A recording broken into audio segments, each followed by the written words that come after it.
దేవుని పరిశుద్ధ నామానికి స్తోత్రాలు. ఈ రోజున యెహెజ్కేలు గ్రంథము 47వ అధ్యాయము. ఈ అధ్యాయములో 23 వచనాలున్నాయి. మొదటి వచనం, అతడు మందిరపు గుమ్మమునకు నన్ను తోడుకొని వచ్చెను. మందిరము తూర్పు ముఖముగా ఉండెను. నేను చూడగా మందిరపు గడప క్రింద నుండి నీళ్లు ఉబికి తూర్పుగా పారుచుండెను. ఆ నీళ్లు బలిపీఠమునకు దక్షిణముగా మందిరపు కుడిప్రక్కను క్రింద నుండి పారుచుండెను.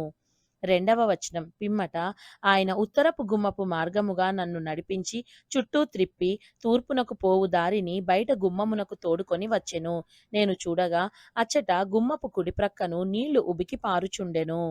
మూడవ వచనం, ఆ మనుష్యుడు కొలనూలు చేత పట్టుకొని తూర్పు మార్గమున బయలువెళ్లి 1000 మూరలు కొలిచి ఆ నీళ్ల గుండా నన్ను నడిపింపగా నీళ్లు చీలమండ లోతుండెను. నాలుగవ వచనం, ఆయన మరి 1000 మూరలు కొలిచి నీళ్లగుండా నన్ను నడిపింపగా నీళ్లు మోకాళ్ల లోతుండెను. ఇంకా ఆయన 1000 మూరలు కొలిచి నీళ్లగుండా నన్ను నడిపింపగా నీళ్లు మొల లోతుండెను. ఐదవ వచనం, ఆయన ఇంకను 1000 మూరలు కొలువగా నీళ్లు మిక్కిలి లోతై నేను దాటలేనంత నది కనబడెను. దాట వీలు లేకుండా ఈదవలసినంత నీరు గల నది ఆయెను. ఆరవ వచనం, అప్పుడు ఆయన నాతో ఇట్లనెను, నరపుత్రుడా, నీవు చూచితివి గదా అని చెప్పి నన్ను మరలా నది ఇద్దరికి తోడుకొని వచ్చెను. ఏడవ వచనం, నేను తిరిగి రాగా నదీ తీరమున ఇరుప్రక్కల చెట్లు విస్తారముగా కనబడెను. ఎనిమిదవ వచనం, అప్పుడు ఆయన నాతో ఇట్లనెను, ఈ నీళ్లు ఉబికి తూర్పుగానున్న ప్రదేశమునకు పారి అరాబాలోనికి దిగి సముద్రములో పడును. అప్పుడు సముద్రపు నీళ్లు మంచి నీళ్లు అగును. తొమ్మిదవ వచనం, వడిగా పారు ఈ నది వచ్చు చోట్లనెల్లా జలచరములన్నీయు బ్రతుకును. ఈ నీళ్లు అక్కడికి వచ్చుట వలన ఆ నీరు మంచి నీళ్లగును గనుక చేపలు బహు విస్తారములగును. ఈ నది ఎక్కడికి పారునో అక్కడ సమస్తమును బ్రతుకును.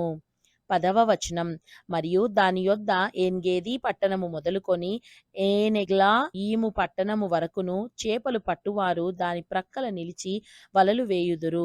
మహాసముద్రంలోనున్నట్లు సకల జాతి చేపలును దాని యందు బహు విస్తారముగా నుండును. 11వ వచనం, అయితే ఆ సముద్రపు బురద స్థలములను ఊబి స్థలములను ఉప్పుగలవైయుండి బాగుకాకయుండును. 12వ వచనం, నదీ తీరమున ఇరుప్రక్కల ఆహారమిచ్చు సకల జాతి వృక్షములు పెరుగును. వాటి ఆకులు వాడిపోవు, వాటి కాయలు ఎప్పటికినీ రాలవు. ఈ నది నీరు పరిశుద్ధ స్థలములో నుండి పారుచున్నది గనుక ఆ చెట్లు నెల నెలకు కాయలు కాయును. వాటి పండ్లు ఆహారమునకును వాటి ఆకుల ఔషధమునకును వినియోగించును. 13వ వచనం, ప్రభువైన యెహోవా సెలవిచ్చినదేమనగా, సరిహద్దులను బట్టి ఇశ్రాయేలీయుల 12 గోత్రముల ప్రకారము మీరు స్వాస్యముగా పంచుకొనవలసిన భూమి ఇది. యోసేపు సంతతికి 2 భాగములు ఇయ్యవలెను. 14వ వచనం, నేను ప్రమాణము చేసి మీ పితరులకు ఈ దేశం ఇచ్చితిని గనుక ఏమీయు భేదము లేకుండా మీలో ప్రతివాడును దానిలో స్వాస్యము నొందును. ఇలాగున అది మీకు స్వాస్యమగును. 15వ వచనం, ఉత్తర దిక్కున సెదాదునకు పోవు మార్గమున మహాసముద్రము మొదలుకొని హెత్లోను వరకు దేశమునకు సరిహద్దు. 16వ వచనం, అది హమాతునకును బేరోతాయునకును దమస్కు సరిహద్దునకును హమాతు సరిహద్దునకును మధ్యనున్న సిబ్రయీమునకును హవ్రాసు సరిహద్దును ఆనుకొను మధ్య స్థలమైన హాజేరునకును వ్యాపించును. 17వ వచనం, పడమటి సరిహద్దు హసరేనాను అను దమస్కు సరిహద్దు పట్టణము, ఉత్తరపు సరిహద్దు హమాతు, ఇది మీకు ఉత్తరపు సరిహద్దు.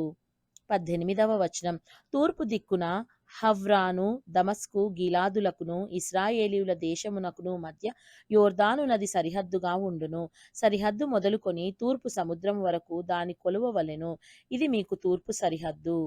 19వ వచనం, దక్షిణ దిక్కున తామారు మొదలుకొని కాదేశు నొద్దనున్న మెరీబా ఊటల వరకును నది మార్గమున మహాసముద్రమునకు మీ సరిహద్దు పోవును.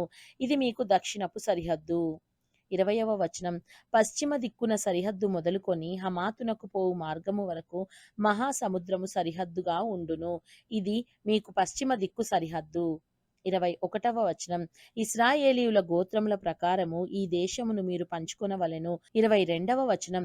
మీరు చీట్లు వేసి మీకును మీలో నివసించి పిల్లలు కనిన పరదేశులకును స్వాస్థ్యములను విభజించునప్పుడు ఇశ్రాయేలీయులలో దేశమందు పుట్టిన వారినిగా ఆ పరదేశులను మీరు ఎంచవలెను. ఇశ్రాయేలు గోత్రికులతో పాటు తామును స్వాస్థ్యమునొందునట్లు మీ వలె వారును చీట్లు వేయవలెను. 23వ వచనం. ఏ గోత్రములో పరదేశులు కాపురముందురో ఆ గోత్ర భాగములో మీరు వారికి స్వాస్థ్యము ఇయ్యవలెను. ఇదే ప్రభువైన యెహోవా వాక్కు. దేవుడు చదవబడిన పరిశుద్ధ వాక్యాన్ని మనందరి వినికిడిలో దీవించి మనల్ని ఆశీర్వదించునుగాక. ఆమేన్.